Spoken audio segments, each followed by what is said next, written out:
Hachette Audio presents Robert Ludlum's The Geneva Strategy, a Covert-One novel. Written by Jamie Freveletti. Read by Jeff Woodman. For Barbara Poel, my agent and friend, who started this adventure with me. Chapter 1. Lieutenant Colonel John Smith, M.D., picked up on the man tailing him 5 minutes into his stroll. A second stood on a corner 3/4 of a block ahead of him, lighting a cigarette.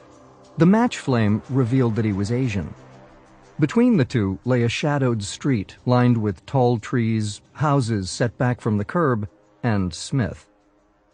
He'd left the cocktail party in the Tony area of Georgetown in Washington, D.C., after attending a reception for Chang Ying Peng, a world-renowned microbiologist who had just been smuggled out of a Chinese prison. That one of the men tracking Smith was Asian made Smith think the two facts were related. Most of the attendees had held positions of power and prestige, and Smith suspected some were undercover CIA and FBI operatives, there to glean any intelligence they could from the man.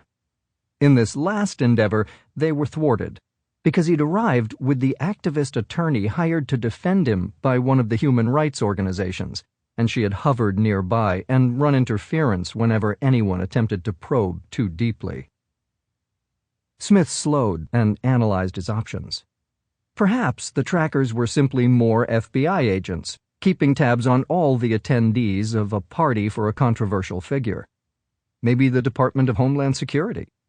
He was 6 steps closer to the smoking man when his speculation came to an abrupt halt. The man flicked the match away and reached with his right hand into the side of his jacket for what Smith presumed was a gun in a holster. Smith spun left and ran down into a front yard on a path that led between 2 houses. He heard rather than saw the smoking man running behind him.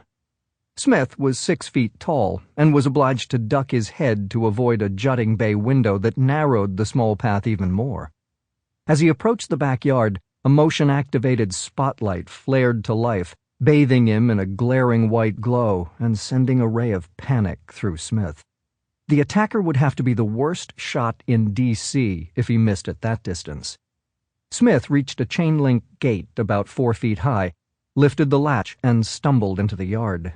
A quick glance revealed that a garage blocked the exit on the yard's far end, forcing him to continue in a straight line. He sprinted along the lawn's edge and past the garage. Sample complete. Ready to continue?